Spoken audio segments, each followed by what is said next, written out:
रसिक श्रोते हो, नमस्कार. आज आम्ही आपल्यासमोर घेऊन आलो आहोत एक छानशी कविता. आजकालच्या मुलांचं बालपण पाहून प्रत्येकजण असेच उद्गार काढत असतो की आमचं बालपण किती भारी होतं.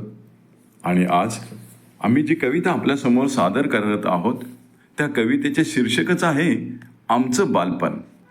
ही कविता आपणास आवडली तर लाईक करा आणि शेअर करायला विसरू नका. तसेच आमचं चॅनल नक्की सबस्क्राईब करा. ही कविता लिहिली आहे श्री बाजीराव पार्वती श्रीपती पवार यांनी, ज्यांचं बालपण 1980 ते 90च्या दशकातील आहे. त्यांचा जन्म आनंदपूरसारख्या एका छोट्याशा खेडेगावात झाला. आजचं मोबाईलमध्ये हरवलेलं सुस्त आणि एकलकोंड बालपण आणि त्यावेळचं हरहुन्नरी आणि मनमोकळं बालपण यातल्या वेगळेपणाची अनुभूती आपण या कवितेतून सहज घेऊ शकतो. ही कविता ऐकून त्यावेळच्या पिढीला त्यांचं स्वतःचं बालपण डोळ्यासमोर तरळल्याशिवाय राहणार नाही. त्यांनी अनुभवलेलं अतुलनीय आणि अविस्मरणीय असं भाबडं भोळं बालपण काळाच्या ओघात केव्हाच विरून गेलं आहे.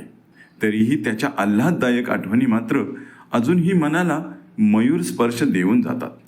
त्यांना उत्स्फूर्तपणे सुचलेली व बालपणाचं सुंदर असं वर्णन करणारी ही गोड कविता त्या संपूर्ण पिढीला आणि सर्व बाल सवंगड्यांना विनम्रपणे समर्पित आहे.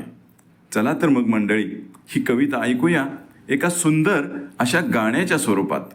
आमचं बालपण.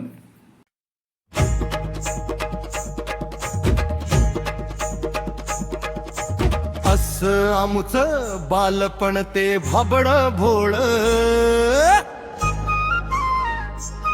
आहे. आमुच्या आठवणीत अजून सगळं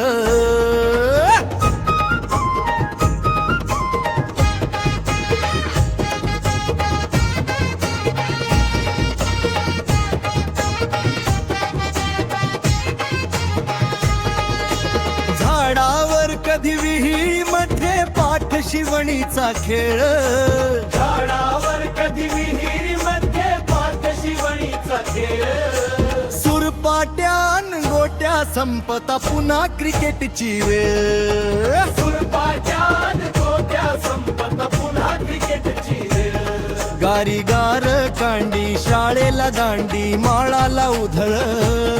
गारी गार कांडी शाळेला दांडी माळाला उधळ. कशी विसरू सांगा ती माळाची कुसळ. कशी विसरू सांगा ती माळाची कुसळ. डोंगरातल्या त्या घसर गुंड्या खेळून फाटल्या चड्ड्या. डोंगरातल्या घसरगुंड्या घेऊन फाटल्या चड्ड्या. आईनं त्या शिवल्या अन बापानं दिल्या शिव्या. आईनं त्या शिवल्या अन बापानं दिल्या शिव्या. बापाचा दम आईचं प्रेम आगळं वेगळं. बापाचं दम आईचं प्रेम आगळं वेगळं. कशी विसरू सांगा ती चड्डीची ठिगळ.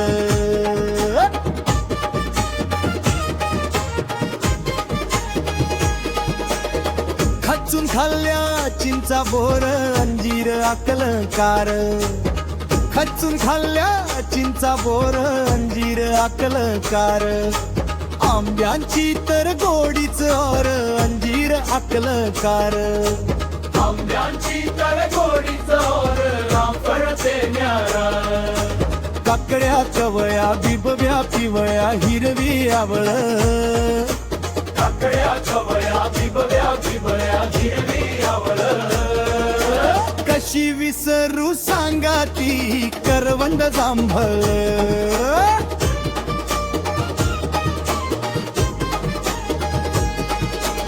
आईच्या हातचं चुट चुट खरडा डाळ कांदा लय भारी.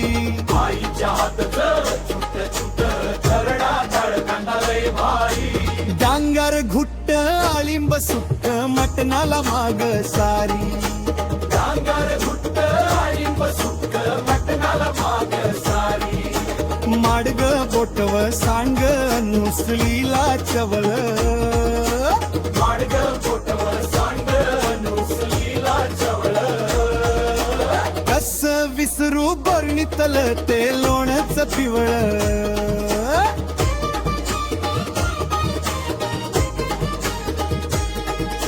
माचावरून फिरवत गोपन राखण ती पिकांची माचावरून फिरवत गोपन राखण ती पिकांची खळ्यावरची मळणी ऐकत गाणी रेडिओची खळ्यावरची मळणी ऐकत गाणी रेडिओची कणस हुरडा खाऊनी तृप्त हे पावण रावळ कणस हुरडा खाऊनी तृप्त हे पावण रावळ कस विसरू बोंड ज्वारीच हिरव कवळ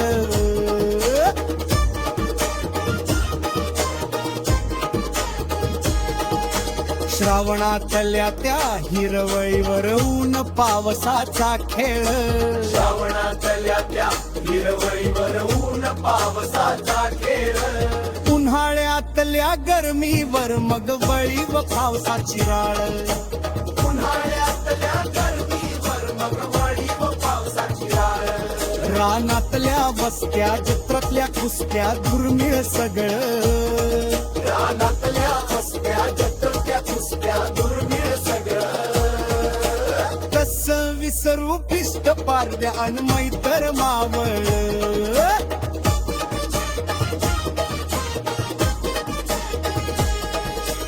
असं आमचं बालपण ते भाबड भोळ असं आमचं बालपण ते भाबडं भोळं आहे आमच्या आठवणीत अजून सगळं आहे आमच्या